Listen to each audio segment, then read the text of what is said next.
Olá, sejam muito bem-vindos. Esse é mais um módulo da disciplina Medidas, Avaliação e Prescrição da Atividade Física. E nessa aula falaremos da avaliação da potência aeróbia ou avaliação da aptidão cardiorrespiratória. Mas antes de começarmos, nós vamos iniciar lembrando o que falamos na aula passada sobre a anamnese e estratificação de risco. E aí, recentemente, quando eu falo recentemente, há uns 4, 5 anos, o Colégio Americano reviu a estrutura original dele de pré-participação de exercício, que era a identificação de fatores de risco, fatores de sinais e sintomas e doença crônico-metabólica, retirou a questão do fator de risco e introduziu uma nova forma de tomar decisão em relação à quantidade de exercício e o tipo de teste que a pessoa pode realizar. Então, só estou lembrando que a gente conversou sobre isso. É importante a gente então identificar se a pessoa faz exercício físico, né? Depois identificar se ela tem algum tipo de doença crônico-metabólica, sim ou não pré-existente, e se ela apresenta alguns sinais e sintomas para a doença congestiva e cardiovascular. Aí tem uma série de perguntas que nós tratamos, essas perguntas na aula anterior, como se a pessoa sente fadigada com esforços pequenos, se ela fica tonta ao se levantar da cama, se ela sente falta de ar noturna. Então tem uma série de perguntas que podem ser feitas ao seu cliente para tentar identificar esses sinais e sintomas. Bom, então falando especificamente da aptidão cardiorrespiratória, nós temos que lembrar que o conceito de aptidão cardiorrespiratória envolve a realização de um exercício de uma longa duração, envolvendo grandes grupamentos musculares e com a intensidade moderada para cima, né, moderada a vigorosa. Então esse conceito é um conceito bem trabalhado na literatura, que aparece em quase todos os livros, que fala que é essa habilidade de realizar esse tipo de exercício. Quanto mais tempo eu consigo me envolver nesses exercícios, de maneira mais moderada e mais vigorosa, maior teoricamente a minha aptidão cardiorrespiratória. A forma de traduzir essa aptidão cardiorrespiratória para uma variável que a gente consiga entender é o chamado VO2 máximo, né? Então, aí esse VO2 máximo e essa aptidão cardiorrespiratória passaram a ser um componente de saúde. E há muito tempo o Colégio Americano vem trazendo para a gente que a aptidão cardiorrespiratória, força muscular, resistência muscular localizada, composição corporal e flexibilidade são componentes relacionados à saúde, né? Então a gente tem o VO2 representando essa aptidão cardiorrespiratória e ele pode ser expresso da forma relativa e na forma absoluta. Na sua forma relativa, ele é expresso em ml por quilo por minuto e na sua forma absoluta, ele é expresso em litros por minuto. Aí eu costumo dizer que o VO2 expresso na sua forma relativa, ele me permite fazer... Eu tenho duas opções de uso prático com ele, né? Em relação ao uso prático, eu consigo comparar indivíduos a partir da sua forma relativa e consigo utilizar essa forma relativa aqui para prescrição de exercício. A gente vai ver lá na frente como que a gente faz isso. E a sua forma absoluta, a partir da forma absoluta, eu consigo calcular o dispêndio energético da atividade. Então, são as duas formas de utilização prática, né? E além disso, a forma relativa, eu estava me esquecendo, ela me permite classificar o indivíduo. Então, existem tabelas de referência que permitem o VO2 é de tanto ml por quilo por minuto. Qual que é a condição desse cliente, né? Então, eu consigo ter informação da forma relativa, classificar o indivíduo, eu consigo comparar indivíduos e consigo prescrever. Da forma absoluta, eu consigo calcular o dispêndio energético. Eu não posso deixar de falar que existem alguns critérios, principalmente para pesquisa, para a identificação do VO2 máximo quando eu faço o VO2 máximo a partir da ergospirometria. E eles estão descritos aí embaixo. Nesse semestre a gente não vai conseguir realizar nenhum tipo de teste ergométrico com a espirometria, mas aí estão os critérios para que a gente saiba, né? Então, durante os 2 minutos finais, eu não posso ter uma variação do consumo maior ou igual a 2 ml por quilo por minuto. A razão da troca, que é o VCO2 pelo VO2, não pode ser maior, não pode ser menor que 1,15. A frequência cardíaca máxima ela tem que ser maior que 10 batimentos da previsão da idade. O lactato sanguíneo, se for medido, ele tem que estar maior que 8 milimol. E aí, no livro da Hayard e do Gibson, eles trazem esse outro parâmetro também, que é a percepção do esforço maior que 17 numa escala de Borg de 6 a 20. Aí, para questões mais didáticas, né, como que a gente classifica os testes de potência aeróbia, né, ou de aptidão cardiorrespiratória? Eu tenho quanto a intensidade, e aí quanto a intensidade o teste pode ser máximo. Eu vou levar o indivíduo até a fadiga dele realmente, ele não vai aguentar mais ficar na esteira. Ou o teste pode ser submáximo, ou o teste pode ser sem esforço. Quanto ao método, né, como que eu vou utilizar, como é que eu vou fazer para extrair esse VO2? Ele pode ser direto, e aí eu vou utilizar aquele aparelho de ergospirometria. Indireto, eu não vou utilizar o aparelho de ergospirometria. E o duplamente indireto, que eu também não vou nem usar nenhum ergômetro. E quanto ao local, a gente pode fazer testes em campo, a gente pode fazer testes de laboratório. E aí, especificando um pouquinho mais esses testes, né?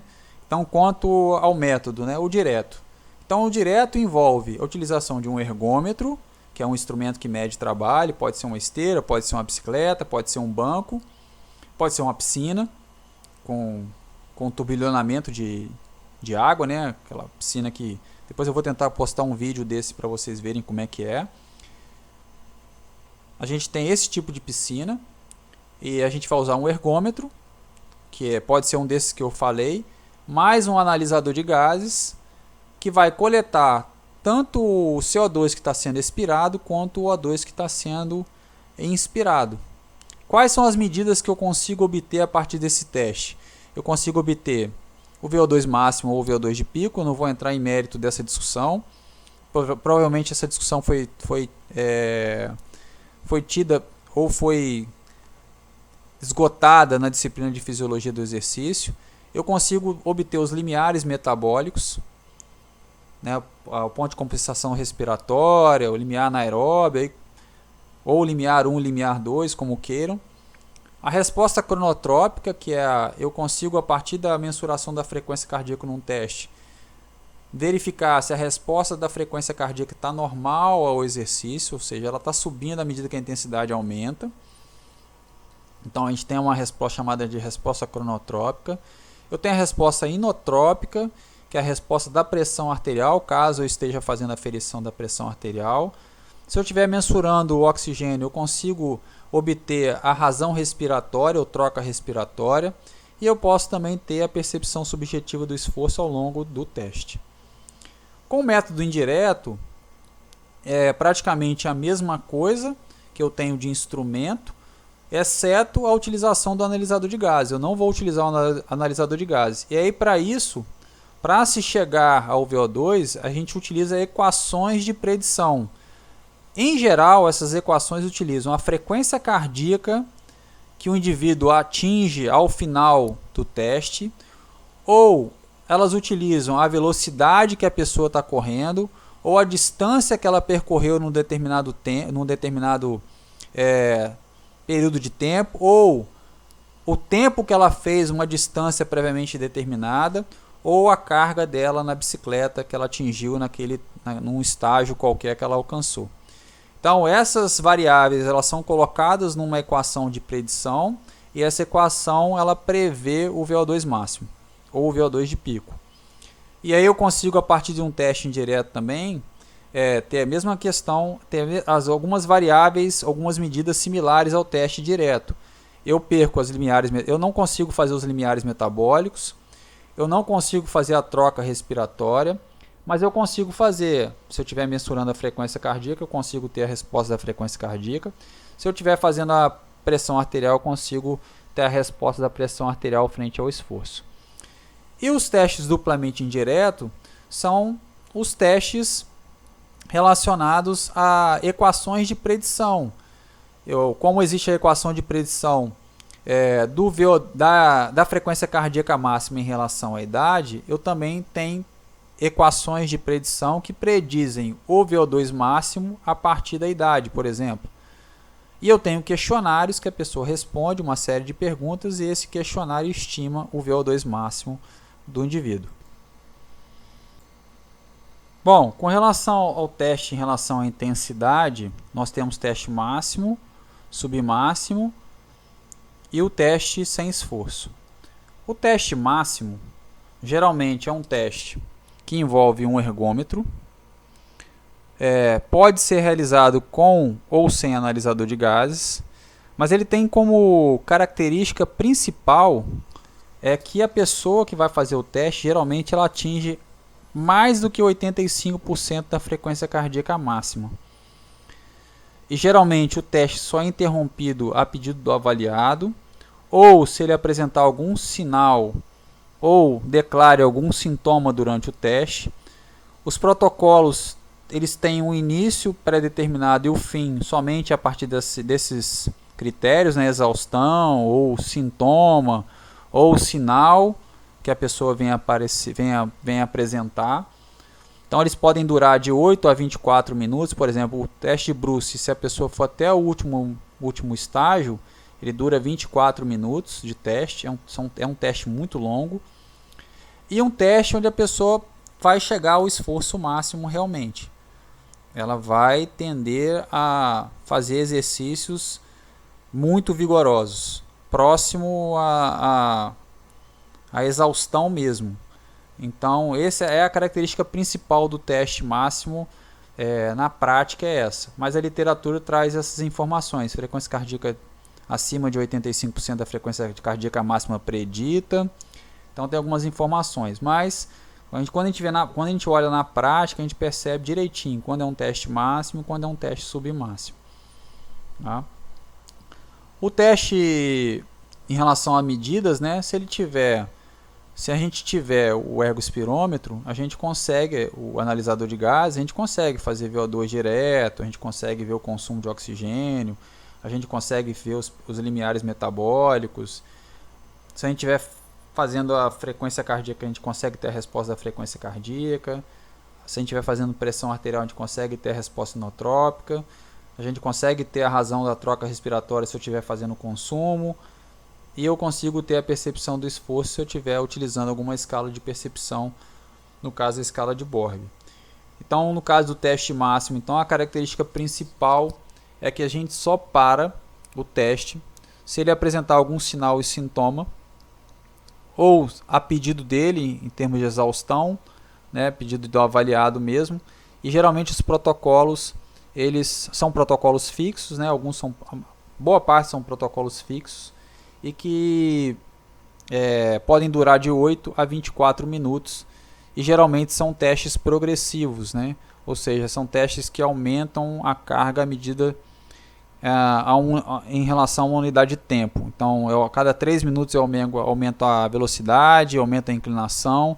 Então, existe uma progressão de carga até a exaustão do indivíduo. No teste submáximo, a gente percebe que não tem isso. A gente percebe que é algo mais ameno. Então, por exemplo, num teste submáximo, eu posso utilizar esteira, eu posso utilizar bicicleta, eu posso utilizar banco. E geralmente eu utilizo no teste submáximo, algumas equações de predição, utilizando a frequência cardíaca, a velocidade ou a carga, para predizer o VO2 máximo, ou o VO2 de pico. E é baseado em que essas relações do teste submáximo? Se baseia na relação quase linear entre o VO2 e a frequência cardíaca. Então, baseado nessa relação quase linear, existem equações que fazem a predição da extrapolação. Então eu calculo o consumo ou alguma resposta fisiológica dentro de uma faixa de intensidade conhecida e dali eu extrapolo para ver qual que seria o VO2 máximo daquele indivíduo. Tá? Então, basicamente é assim que se faz o teste submáximo. E geralmente os testes eles têm tempo pré-determinado. Eles são mais confortáveis, vamos dizer assim, tem menor custo porque não envolve muito aparato, né, se não tiver ergospirometria, por exemplo, e Então eles são mais curtos e mais baratos de maneira geral. E geralmente os testes de submáximo eles atingem no máximo 80%, 85% da frequência cardíaca máxima. Então são testes mais tranquilos. A gente vai perceber, a gente vai mostrar um teste mais tranquilo e vai mostrar os protocolos e vocês vão conseguir talvez identificar essa diferença do máximo e do submáximo. E os testes sem esforço é a mesma coisa do teste sem instrumento, né, ou duplamente, eu chamo de duplamente indireto, fazendo uma comparação com os testes duplamente indiretos de avaliação da composição corporal. O teste sem esforço é a partir de uma equação de predição somente, que faz algumas perguntas, a pessoa responde aquelas perguntas e a partir das respostas uma equação prediz o VO2 máximo ou o VO2 de pico. Então é a partir de um questionário, de uma equação fixa que prevê o VO2 máximo a partir de algumas variáveis, algumas informações que você tem do seu cliente. A gente vai demonstrar isso lá na frente. Bom, em 2014, o Circulation, esses autores Mears, que é um autor da ergospirometria, eles publicaram aí um paper, né, que falava sobre a supervisão de teste de exercício, né, por não médicos, né. Então eu recomendo vocês realizarem a leitura. Eu acho que já foi até uma tarefa aí para casa, a leitura e o fichamento desse texto, e ele discute aí quais são as competências, quais são as habilidades que um profissional não médico tem que ter, se tem que ter médico próximo, se tem que ter médico, qual que é a distância do médico, se tem que ter um médico sobre aviso para fazer atividade. Então ele fala sobre essas questões, fala dos conhecimentos que o profissional tem que ter, né? Além da fisiologia do exercício, então conhecimentos de primeiros socorros, etc. Então ele chama atenção para essas questões e ele fala da possibilidade de pessoas não médicas realizarem o teste de exercício ou teste ergométrico, como queiram. Ok? Então recomendo a leitura. Então quais são as orientações aí que a literatura traz para marcação do teste? Então meu aluno vai fazer um teste de aptidão cardiorrespiratória ou um teste de potência aeróbica. Quais são as recomendações, né? Então as recomendações são mínimo de 2 horas entre uma refeição e o teste, evitar abusos e excessos na noite anterior, ou seja, ter uma boa noite de sono, 6 a 8 horas de sono, evitar o uso de sedativos. Aí eu faço um parênteses sobre esse evitar o uso de sedativos ou evitar o uso de remédios. A pessoa habilitada para interromper o uso de medicamento é médico. Nós não temos habilitação para interromper nenhum uso de medicamento, tampouco orientar indivíduos a tomar remédio. Então, quando coloca evitar o uso, a gente tem que consultar o médico, de preferência o médico peça a interrupção para ele realizar qualquer tipo de avaliação de potência aeróbica. Aliás, se ele toma um medicamento controlado que interfira o resultado, que ele faça com o médico esse tipo de teste. Essa é a minha opinião, é uma opinião pessoal. Então, e pela questão legal, né, a gente não é habilitado para solicitar interrupção de medicamento, seja ele qual for. Então, evitar fumar, mínimo ingerir álcool ou cafeína 3 horas antes do exercício do teste, evitar atividade física no dia do teste. E aí é importante você informar por meio de TCLE, né, termo de consentimento livre esclarecido, quais são os riscos que a pessoa tem de realizar o teste e a vestimenta adequada. Então é importante também você orientar tênis, né, short, camiseta para a realização do teste. Bom, quais são os procedimentos que a gente tem que ter no pré-teste, né? Então a gente tem que fazer uma anamnese, a gente tem que fazer aquela investigação que o colégio americano traz para a gente, que é investigar se a pessoa faz exercício físico ou não, se ela tem um somatório maior que 150 minutos por semana de moderado a vigoroso, investigar sinais e sintomas, determinação da pressão arterial de repouso, verificar essas questões absolutas e relativas para a realização de testes, que estão do lado nessa tabela, e a assinatura do termo de consentimento informado, como eu falei no slide anterior. Quando a gente fala de contraindicações absolutas, absoluta quer dizer que ele não pode fazer teste ergométrico, né, o teste de potência aeróbica, seja ele qual for.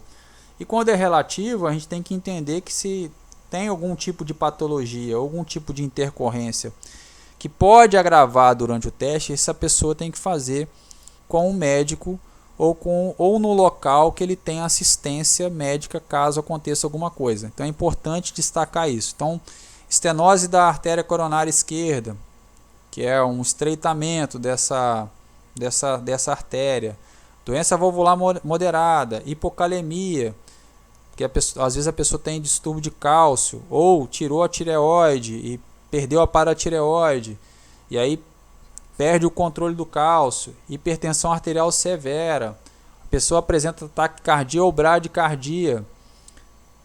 Essas questões são relativas, mas elas devem procurar o médico e talvez até realizar, talvez não, eu não teria coragem de realizar um teste máximo com uma pessoa que apresenta algum tipo de contraindicação relativa ou absoluta, né? Absoluta em hipótese alguma e relativa também para mim em hipótese alguma. Então essas pessoas devem procurar um médico. Pessoas com alguma contraindicação absoluta e relativa, elas devem procurar o médico. Você deve orientá-las a procurar um médico para fazer um teste de potência aeróbica, caso você queira utilizar algum parâmetro de prescrição de exercício aeróbio a partir do VO2, a partir da frequência cardíaca, né, a partir das variáveis que são possíveis obter num teste cardiorrespiratório. Ok? Bom, o que a gente tem que avaliar durante o teste, né? Durante um teste eu tenho que fazer a monitoração das variáveis, então frequência cardíaca e pressão arterial são aconselhados a gente fazer a monitoração. Para verificar o quê? Primeiro, para verificar a resposta da frequência cardíaca. Então aqui a gente tem um gráfico de uma resposta de frequência cardíaca. Então aqui a gente tem os estágios, então à medida que o estágio vai avançando, a intensidade também vai aumentando, e aí eu tenho aumento da frequência cardíaca. Quando o teste interrompe, eu tenho um declínio da frequência cardíaca, rápido, né? Depois o declínio é mais lento um pouquinho. Aí na fisiologia tem essas explicações, né? O professor trabalha mais detalhadamente essas respostas, essa resposta rápida, essa resposta mais lenta, né? Resposta da PA, então a gente geralmente uma resposta normal eu tenho o aumento da pressão arterial sistólica e a manutenção ou declínio da resposta da pressão arterial diastólica. A RPE, ela acompanha um pouco a frequência, né? À medida que a intensidade aumenta, a pessoa percebe, né? Se a pessoa estiver treinada, ela percebe melhor a intensidade, ela consegue ir aumentando a percepção dela de esforço também em relação ao tempo. É bom registrar o tempo total que a pessoa permaneceu. Alguns testes precisam da distância que a pessoa percorreu. Alguns testes precisam da carga que a pessoa fez, né? Ou a velocidade da esteira, ou a carga na bicicleta. Então, a frequência cardíaca do final do teste. Então, esse registro é importante. E uma outra coisa que é muito importante de um teste é você sempre estar verificando os sinais e sintomas daquele indivíduo que está sendo avaliado. Então, a boca está azulada, sudorese mais fria, né? Palidez, alguns indicativos que a pessoa esteja tendo uma intercorrência. Então é importante que você verifique e fique monitorando os sinais e sintomas e perguntando se a pessoa está bem, se está ok, se dá para continuar, se quer que pare. Essas são algumas das questões que a gente tem que avaliar durante o teste. Algumas condições de interrupção de teste, né? Quando que eu interrompo um teste ergométrico? E aí a gente tem a resposta atípica da PA, e aí pressão arterial maior que 260 milímetros de mercúrio, a gente tem que parar. É uma recomendação dos guias aí do Colégio Americano, desse David Nieman, do Jonathan Mears, que escreveu aquele documento lá sobre a realização de teste ergométrico por pessoas não médicas. Então, pressão arterial maior que 260 interrompe o teste. Pressão arterial maior diastólica maior que 115, maior ou igual a 115 milímetros de mercúrio, interrompe o teste. Existiu uma recomendação anterior que eu não vi nos livros atuais, é que se a pressão arterial diastólica ela sofresse uma variação de 15 milímetros de mercúrio, ou seja, o cara iniciou a atividade com 80 e ela variou para 95 de diastólica, a gente também teria que interromper o teste, que também isso é uma resposta hipertensiva ao esforço. Mas eu não identifiquei nesses novos documentos e aí por isso não coloquei. Uma redução da pressão arterial sistólica entre 10 a 20 milímetros de mercúrio com aumento da carga também é um indicativo que algo pode estar estranho, né? Então é uma recomendação de interrupção de teste. Alguns livros trazem que é recomendado parar o teste quando a pessoa atinge a frequência cardíaca máxima prevista pela idade. Alguns sinais e sintomas que a pessoa vem apresentar, então cianose, ou ela relate dor ou desconforto torácico, tontura, confusão, palidez, náusea, né? Cianose é boca roxa, lábios roxos, né? Uma resposta atípica da frequência cardíaca, ou seja, a frequência cardíaca não sobe à medida que a intensidade sobe, aumenta. No início do exercício ou no início do teste, você pode até averiguar isso para pessoas muito condicionadas, mas à medida que o teste vai evoluindo, é provável que a frequência também suba, né? Isso principalmente para teste máximo, que tem variação da carga ao longo do tempo. Ou então, uma questão de pedido do avaliado. Às vezes o avaliado se sente inseguro por algum motivo, ele quer parar. Às vezes ele não está sentindo nada, mas ele se sente inseguro, ele quer interromper o exercício. Bom, e no pós-teste? O que a gente tem que fazer no pós-teste? Em relação ao pós-teste, as recomendações são a continuação da monitoração da frequência cardíaca e da PA, caso vocês estejam realizando, né? E aí a PA a cada 2 minutos e a frequência cardíaca, como são monitores de frequência cardíaca, então você consegue ver a redução, mas você deve anotar a cada minuto ou a cada 30 segundos, aí eles não são muito pontuais em especificar um intervalo, mas a cada minuto eu acho que seja suficiente. E segundo o livro do Mears, ele fala que a redução de 20 batimentos, menor que 20 batimentos por minuto em 2 minutos, é um mau prognóstico cardiovascular.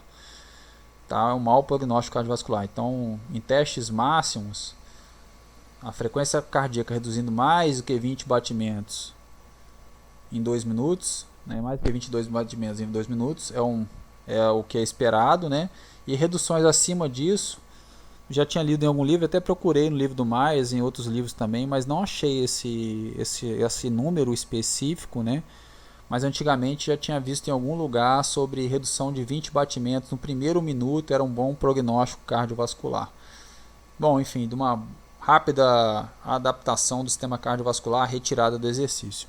Mas eu não vou entrar no mérito porque eu não encontrei a fonte, então fica somente a fala, mas sem a referência e sem a confirmação de que isso de fato é uma verdade. No livro do Myers eles citam, e do Nieman também, eles citam essa questão que reduções inferiores a 22 batimentos em 2 minutos é um mau prognóstico cardiovascular. Mas a gente também não vai sair falando isso para o aluno, que ele está mal, que ele vai morrer, né? Não é nada disso. Mas a gente tem que ter essa informação, se tiver um médico ou tiver alguma pessoa envolvida no processo, é importante retratar isso ou discutir isso clinicamente, o que fazer com esse paciente, né, o que pode ser. Ok? Permitir que o avaliado continue se movimentando durante 2 ou 3 minutos, ou até mais, 5 minutos. Aconselhar a ingestão de líquidos e solicitar que ele evite fumar ou ingerir álcool ou cafeína até 3 horas após o exercício. Então essas são as recomendações pós-teste cardiorrespiratório ou teste de potência aeróbia.